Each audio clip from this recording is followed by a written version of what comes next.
Hello everyone, আসসালামু আলাইকুম। আশা করি যে যেখান থেকে আমার এই ভিডিওটি দেখছেন সকলেই আল্লাহর অশেষ রহমতে ভালো আছেন। আমিও আলহামদুলিল্লাহ ভালো আছি। সকালের আকাশটা আজকে বেশ পরিষ্কার ছিল, তাই সকালে নাস্তার কাজটা কমপ্লিট করে বাচ্চাদেরকে খাইয়ে হাজব্যান্ডকেও দুপুরের খাবারটা জোগাড় করে দিয়ে সব কিছু গোছগাছ করে যে থালা বাসন ছিল সেগুলো ক্লিন করে নিয়েছি। তারপর যেহেতু আকাশটা একটু পরিষ্কার দেখছি, এই রোদ, এই বৃষ্টি, এই মেঘ এর মধ্যে থেকেও কিন্তু আকাশটা আজকে অনেকটাই পরিষ্কার ছিল, তাই ভাবলাম আজকে আমার রান্নার যে জিনিসপত্রগুলো আছে সেগুলো আমি একটু রোদে দিয়ে নিই। কারণ দীর্ঘদিন যদি ঘরে রোদ বৃষ্টির মাঝখানে আবহাওয়া ভেজা ভেজা থাকে তাহলে কিন্তু এই জিনিসগুলো অনেকটাই একটা মশলে মশলে ভাব ধরে যায়, কেমন একটা নরম হয়ে যায়, যার কারণে আজকে আমি সব কিছু চিন্তা করছি রোদে দিব।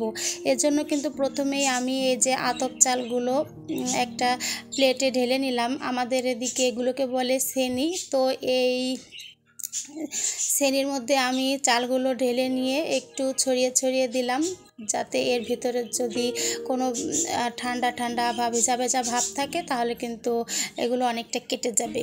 তারপর হচ্ছে যে বাজারগুলো নুজাতের আব্বু এনেছিল, চাল, ডাল, সাবান, শ্যাম্পু, সেগুলো সব বের করে নিলাম এবং সেখান থেকে ডালগুলো বের করে নিলাম।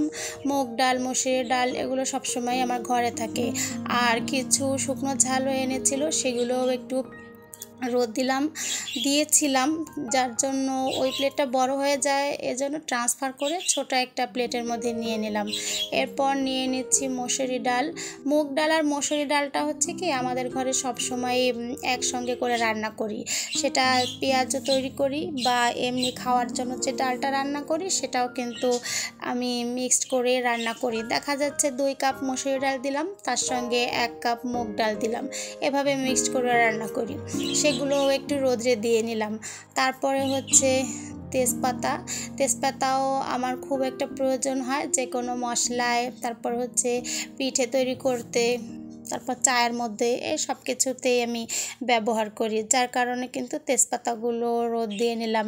নর্মালি টাইমে কিন্তু তেজপাতাগুলো আমি একটু ধুয়ে তারপরে হচ্ছে কাপড় দিয়ে মুছে তারপরে রোদে দেই, কিন্তু আজকে যেহেতু একটু ব্যস্ত আছি সব জিনিসগুলো একসঙ্গেই রোদ দিতে হবে, যার কারণে যেভাবে ছিল ওইভাবেই আর কি মেলে দিলাম। তা প্রথমে যে ট্রেতে রেখেছিলাম ওইটা একটু ছোট হয়ে যাচ্ছিলো, ওই জন্য ট্রান্সফার করে আবার একটা বড় ট্রেতে দিলাম। তারপরে হচ্ছে এই যে দারচিনিগুলো, এগুলো রোদ দিয়ে দিচ্ছি, কারণ আমার কাছে মনে হচ্ছে এর ভেতরেও একটা স্যাঁতস্যাঁতে ভাব চলে আসবে, যেহেতু দীর্ঘ কয়েকদিন ধরেই প্রচুর বৃষ্টি, যার কারণে এগুলো একটা ভাবসা ভাবসা ভাব চলে এসেছে। আসলে দ্রব্যমূল্যের এই বাজারে যদি গৃহিণীরা একটু যত্ন করে সংসারের জিনিসগুলো গুছিয়ে না রাখে তাহলে কিন্তু প্রচুর অপচয় হয়। তাই অপচয়ের হাত থেকে বাঁচতে হলে গৃহিণীদেরকে অনেকটাই টেকনিক করে কাজ করতে হবে, আর সেজন্যই কিন্তু আমি এই কাজগুলো করছি, অর্থাৎ জিনিসপত্রগুলো সব রোদে দিয়ে দিচ্ছি।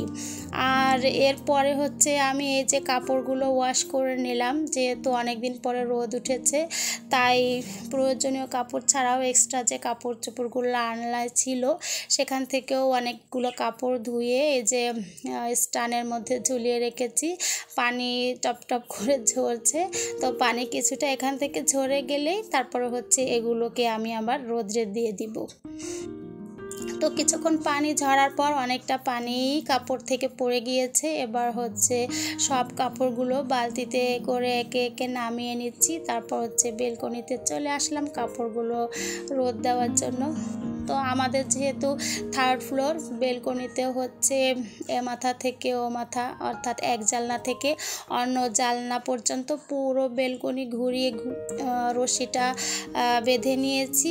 আর এই রশিতে কাপড় দেওয়ার জন্য প্রথমে কাপড় এজে দিয়ে তারপর একটা লাঠি দিয়ে একটু দূরে দূরে দিলেই সব কাপড়গুলো দেওয়া হয়ে যায়। এরপর হচ্ছে চালগুলোকে আবার একটু নেড়ে চেড়ে দিচ্ছি যে ভেতরে রোদ যাতে প্রবেশ করে। চালটা নেড়ে দেওয়ার পর আবার বাম সাইডের রশিতে কাপড় নাড়া হয়ে গেলে তারপর হচ্ছে আবার ডান সাইডের রশিতে কাপড়গুলো নেড়ে দিচ্ছি। পুরো কাপড়গুলো ধুয়ে সবগুলো রোদে দিয়ে দিলাম। আর আশা করছি যে যতটুকু রোদ আছে এর ভেতরে কাপড়গুলো আলহামদুলিল্লাহ শুকিয়ে যাবে। তো মেয়ের হিজাব, হাজব্যান্ডের শার্ট, ছেলের শার্ট প্যান্ট গেঞ্জি যা ছিল সবই ধুয়ে দিয়েছি। এরপরেও চলে আসলাম রান্না করতে। আর আজকে রান্না করব হচ্ছে কে কী নামে চেনেন জানি না, আমাদের এদিকে এটাকে বলে বাঁশপাতা মাছ। এই বাঁশপাতা মাছটা হচ্ছে আসলে বাঁশের পাতার মতো দেখতে, অনেকটা চিকন চিকন, কিন্তু এর মধ্যে কিন্তু প্রচুর কাটা হলেও কিন্তু খেতে অনেক বেশি টেস্ট লাগে। ওই যে বলে না, যে জিনিসের মজা বেশি সেই জিনিসে কষ্টও তত বেশি। তো এই মাছটা খেতে কিন্তু আমার খুবই পছন্দ। তারপরে হচ্ছে আজকে শাপলা ভাজি করব। শাপলা ভাজিটা হচ্ছে চিংড়ি মাছ দিলে খেতে অনেক বেশি মজা লাগে। তো প্রথমে শাপলাটা কেটে নিয়েছি ছোট ছোট করে, তারপর হচ্ছে লবণ দিয়ে একটু কচলে রেখে দিয়েছি। এর ফলে হয়েছে কি, শাপলার মধ্যে যে পানিটুকু ছিল এক্সট্রা সেটুকু ঝরে গিয়ে শাপলাটা একেবারেই নরম হয়ে গিয়েছে। তারপরে ধুয়ে পরিষ্কার করে হচ্ছে এই চিংড়ি মাছের মধ্যে দিয়ে ভাজি করে নিব। আসলে একটু খেয়াল করে দেখবেন, গৃহিণীরা কিন্তু কখনোই বাড়িতে বসে থাকে না। অনেকে মনে করেন যে গৃহিণীরা মনে হয় বাড়িতে বসে আরাম করে, কিন্তু না, তারা কিন্তু সর্বদাই একটার পর একটা, একের পর এক কাজ করেই যায়। বাড়িতে থাকে বলে কিন্তু তাদের কোনো একটু বিশ্রাম নেই। কারণ গৃহিণীদের রুটিনটা কিন্তু ছেলে মেয়ে হাজব্যান্ডের রুটিনের সঙ্গে মিল রেখেই করতে হয়। কারণ তারা যখন বাইরে যায় সকালে, সেই বাইরে যাওয়ার আগে নাস্তার কাজটা কমপ্লিট করতে হয়। আবার যখন দুপুরে ফিরে আসে তখন আবার হচ্ছে ছেলে মেয়ের জন্য একটা বাড়তি নাস্তা তৈরি করতে হয়, প্লাস রান্না বান্না এই সব কিছু জোগাড় করতে হয়। তাহলে একটু চিন্তা করে দেখুন তো তারা কোথায় রেস্ট নেয়। আসলে রেস্ট নেওয়ার সময় নেই। অবশ্য যারা ঘুরে ফিরে বেড়ায় তাদের কথা কিন্তু আলাদা। আমি কিন্তু প্রায় নুজাতের আব্বুকে বলি, আসলে আমরা কাজ করে একটুও সময় পাই না বের হওয়ার, কিন্তু বাহিরে দেখি অনেক আপুরা ঘোরাফেরা করতে থাকে। তাহলে ওরা ঘরের কাজ করে কখন? তো নুজাতের আব্বু বলছে ওরা আসলে সংসার করে না, ওরা হচ্ছে শুধু ঘুরে ফিরে বেড়ায় আর ওই ফাস্টফুড থেকে অনলাইন থেকে অর্ডার করে করে খায়। এই জন্য ওদের আর কি ঘরে অত কাজ থাকে না। তা আমি বলছি না, যে রমণী সংসার করে সে কিন্তু কখনোই এরকমটা করতে পারে না। তো যাই হোক, যার যার ফ্যামিলির স্বভাব, যার যার ফ্যামিলির সমস্যা তার সঙ্গে কখনোই নিজেকে মেলানো যাবে না। নিজের সংসার অনুযায়ী, নিজের সমস্যা অনুযায়ী কিন্তু সবসময় নিজেকে কাজ করতে হবে। অন্যকে দেখে জেলাস ফিল করে অন্যের মতো চলতে চাইলে কিন্তু কখনোই সংসারটা সুখের হবে না। নিজের সংসারে নিজে সুখী হলে নিজের রুটিন মতো, নিজের পছন্দ মতো, নিজেদের চাহিদা মতোই সমস্ত কাজকর্ম করতে হবে। রান্না করতে করতে এদিকে যেই মশলাপাতিগুলো, চাল ডালগুলো রোদে শুকাতে দিয়েছিলাম সেগুলো আলহামদুলিল্লাহ সব কিছু শুকিয়ে গিয়েছে। এবং কথা বলতে বলতে কিন্তু আমি আতপ চাল, তারপর হচ্ছে মরিচ, তারপরে হচ্ছে ওই যে সাবান, শ্যাম্পু যেগুলো এনেছিল ওগুলো কিন্তু একটা প্লাস্টিকের জারের মধ্যে আস্তে আস্তে সব কিছু রেখে দিয়েছি।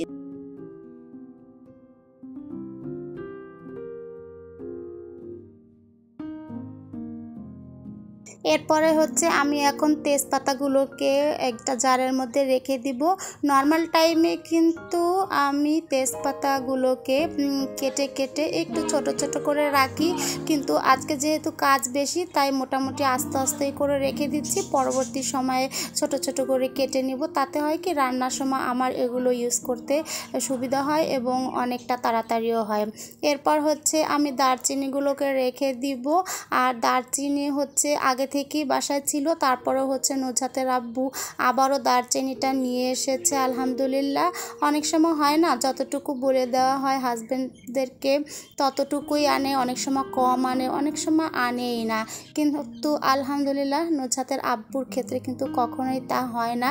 সে কিন্তু আমার প্রয়োজনের থেকে অতিরিক্ত অনেক বেশি জিনিসপত্র সবসময় আমাকে এনে দেয়। কেনাকাটার ব্যাপারে বা সাংসারিক প্রয়োজনের কোনো জিনিসের ব্যাপারে সে কিন্তু কখনোই কৃপণতা করে না। এরপর হচ্ছে চিনিটা প্রথমে একটা বড় জারে ঢেলে নিচ্ছি, তারপরে হচ্ছে একটা ছোট কৌটায় ঢেলে নিব, কারণ বাচ্চারা যখন বড় কৌটা থেকে নিতে যাবে তখন অপচয় করবে, তাই ছোট কৌটায় আবার ঢেলে রাখছি। কিন্তু মসুরি ডালের সংরক্ষণ পদ্ধতিটা কিন্তু একেবারে অন্যরকম।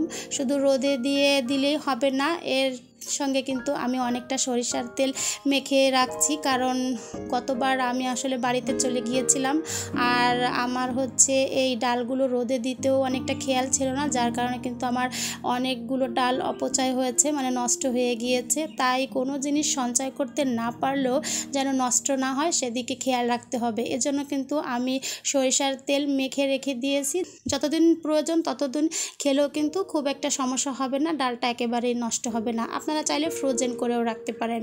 এরপরে হচ্ছে আমি মুগ ডালগুলোকে সরিষার তেল মেখে রাখছি না, কারণ যদি আপনি তেল মেখে রাখতে চান রাখতে পারেন, ফ্রোজেন করে রাখলেও রাখতে পারেন। আমি হচ্ছে এই ডালটাকে একটু ভেজে মোটামুটি চুলায় মিডিয়াম আছে 2 থেকে 3 মিনিট ভাজলেই কিন্তু ডালটা একটু মুচমুচে হয়ে যাওয়ার পরে একটু ঠান্ডা হবে, তখন হচ্ছে জারে রেখে নিব। আমার দেখানো এই পদ্ধতি অনুসারে যদি আপনারা মশলাপাতিগুলো সংরক্ষণ করেন আলহামদুলিল্লাহ কখনোই খুব সহজে নষ্ট হবে না। আসলে দ্রব্যমূল্যের যে দাম, আপনি চাইলে একসঙ্গে অনেক বেশিও ব্যবহার করতে পারেন, রান্না করে ফেলতে পারেন, আবার চাইলে আপনি সংরক্ষণও করতে পারেন।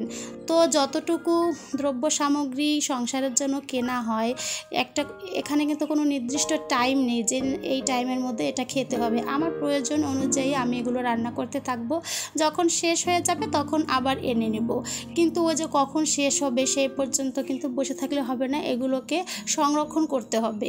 এভাবে একটু রোদে দিয়ে তারপরে হচ্ছে সব কিছু গোছগাছ করে রাখলে কিন্তু আলহামদুলিল্লাহ এই দ্রব্যগুলো আমার অনেক দিন যাবে, অপচয় হবে না। আর এদিকে হচ্ছে নুজহাতের আব্বু যখন বিকেলবেলা বাড়িতে এসেছিল তখন হচ্ছে এই বাতাবি লেবু এবং আনারস নিয়ে এসেছিল। তো যেহেতু সন্ধ্যা হয়ে গেছে বাতাবি লেবু খাওয়া যাবে না, তাই এটাকে তুলে রাখছি। আর হচ্ছে আনারসটা এখন কাটবো। আর আনারসের এই যে মুখের কাছে ফুলের মতো যে ঝাড়ের মতো, এটা দেখলে কিন্তু ছোটোবেলার কথা মনে পড়ে যায়। ছোটোবেলায় আমরা মনে করতাম এটা লাগালে নাকি গাছ হয়, আর এর মুখের কাছে যে পাতার মতো এর নিচে যে সাদা অংশটা মনে করতাম এটা নাকি খাওয়া যায়, একটু মিষ্টি মিষ্টি লাগে, অনেক সময় খেয়েও দেখেছি। যাই হোক, এখন আনারসটা কেটে দিচ্ছি। আর আনারস কিন্তু কাটতে গেলে আমার প্রায় একটু হাসি পায়, কারণ নুজহাতের আব্বু প্রায় বলে যে যারা একটু কৃপণ মানুষ তারা আনারস কাটতে পারে না, কারণ আনারসের ভেতরে যে এই যে চোখের মতো গোল গোল রাউন্ড শেপ আছে এগুলো কিন্তু অনেকটাই ফেলে দিতে হয়। তো অনেকে মনে করেন এগুলো বেশি ফেলে দিলে আনারসের ভেতরের অংশটা কম পাওয়া যাবে, কিন্তু না, সেটা না। আল্লাহ তাআলা যে ফলকে যেভাবে তৈরি করেছেন সেভাবেই খেতে হবে।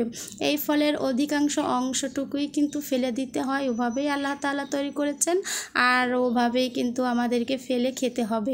বেশি ফেললে যে কমে যাবে ভেতরের অংশটা, এটা ঠিক না। এটা যাই হোক, মুরব্বীরা অনেক সময় বলতো, একটা হাসির কথা। আর আজকে হচ্ছে আনারসটা অনেক জুসি ছিল, কারণ আমি যখন আনারসটা কাটছিলাম আমার দুটো হাতে কিন্তু একদম রসে টইটুম্বুর হয়ে গিয়েছিল, হাত বেয়ে বেয়ে রস পড়ছিল আলহামদুলিল্লাহ। আর কাটার পর আমি একটু ট্রাই করে দেখছিলাম যে ফলটা কেমন, তো আলহামদুলিল্লাহ খেতে অনেকটা মিষ্টি হয়েছে, অনেকটা রসালো ছিল, টেস্ট ছিল। আর সন্ধ্যের সময় কোনো ফ্রুটস দেই আর চা দেই, যাই দেই না কেন আমার 2 বাচ্চার কিন্তু তাতে চলবে না, ওদের ভাজা পোড়া একটা আইটেম চাই। এজন্য কিন্তু দুপুরে যখন রান্না করছিলাম প্লাস অন্যান্য কাজ করছিলাম তখন কিন্তু এই যে একটা ডো তৈরি করে রেখেছিলাম ওদের কিছু নাস্তা তৈরি করে দেওয়ার জন্য। তো এখানে 3 কাপ আটা নিয়েছিলাম, ময়দা নিলেও হয় আটা নিলেও হয়, তার মধ্যে হচ্ছে ইস্ট, সামান্য পরিমাণে চিনি, হালকা একটু লবণ আর উষ্ণ কুসুম গরম পানি এগুলো দিয়ে ডোটা তৈরি করে রেখে দিয়েছিলাম। খানিকটা রেস্ট পাওয়ার পরে ডোটা কিন্তু অনেকটাই ফুলে গিয়েছিল। আর আজকে হচ্ছে মিষ্টি ডোনাট রেসিপি বানাবো, তো তার জন্য এই যে প্রথমে রুটি একটা বেলে নিলাম। আর এই রুটিটা খুব বেশি মোটা করার দরকার নেই, কারণ যেহেতু এর মধ্যে ইস্ট ব্যবহার করা হয়েছে তো ফুলে দ্বিগুণ হয়ে যাবে। এর জন্য আমি হচ্ছে একটা ছোট গ্লাস নিয়েছি এই ডোনাটটা তৈরি করার জন্য, আর সঙ্গে নিয়েছি একটা ছোট সাইজের যে কোনো কন্টেইনারের ক্যাপ। ওটা দিয়ে গ্লাস দিয়ে হচ্ছে বড় একটা শেপের রাউন্ড কেটে নিব, আর তার মাঝখান দিয়ে আবার ছোট একটা রাউন্ড কেটে নিব। এজন্য হচ্ছে দুটো রাউন্ড শেপের জিনিস নিয়েছি। প্রথমে হচ্ছে একটা রুটিতে একটা হয়েছিল, কিন্তু ওভাবে বানালে আমার অনেকটাই দেরি হয়ে যাবে। এজন্য বড় একটা রুটি বেলে নিয়েছি এবং তারপর ওই যে গ্লাসটা দিয়ে ছোট ছোট করে গোল করে রাউন্ড শেপ করে কেটে নিয়েছি এবং তারপরে হচ্ছে মাঝখানে আবার যে ছোট একটা রাউন্ড শেপ দিচ্ছি। এটা হচ্ছে আমার মেশিনের তেলের বোতলের মুটকি। প্রথমে যে হলুদ কালারের ক্যাপটা নিয়েছিলাম ওটা আসলে একটু বড় হয়ে যাচ্ছিল, এর জন্য আবার ছোট করে হাতের কাছে যেহেতু মেশিন আছে তো ওখান থেকে তেলের বোতলের মুটকিটা খুলে নিয়ে আমি এই ডোনাটগুলো তৈরি করে নিচ্ছি। তো 3 কাপে আমার অনেকগুলো ডোনাট তৈরি হয়ে গিয়েছিল। আর এই ডোনাটটা কিন্তু আমার নুজহাত খুবই পছন্দ করে। তো বড় রাউন্ডের ডোনাটটা কেটে নেওয়ার পর মাঝখানের যে ছোট ছোট শেপগুলো ছিল সেগুলো কিন্তু আমি আলাদা করে আবার তৈরি করিনি, ওগুলো ওইভাবেই ছোট ছোট করে ভেজে নিব। ভিডিওর এ পর্যন্ত আপনারা এখনও আছেন কিনা জানি না, যদি থেকে থাকেন তাহলে আপনাদের সবাইকে অসংখ্য ধন্যবাদ। আর ভিডিওর কোথাও কোনো ক্লিপস যদি ভালো লেগে থাকে তাহলে অবশ্যই একটা লাইক দিয়ে দিবেন। আর এ ধরনের ভিডিও পেতে চ্যানেলের পাশে থাকা বেল আইকনটিকে ক্লিক করে রাখুন, যাতে পরবর্তী ভিডিওর নোটিফিকেশন আপনার মোবাইলে খুব সহজেই পৌঁছে যায়। আপনি আপনার সময় সুযোগ মতো ভিডিওটি দেখে নিতে পারবেন। আর চাইলে চ্যানেলটিকে সাবস্ক্রাইব করে দিতে পারেন। আর যারা এই কাজটি অলরেডি করেছেন তাদের সবাইকে অসংখ্য ধন্যবাদ। সবার সুস্থ, সুন্দর এবং সুখী জীবন হোক এই প্রত্যাশায় আজকের মতো এখানেই শেষ করছি। আসসালামু আলাইকুম।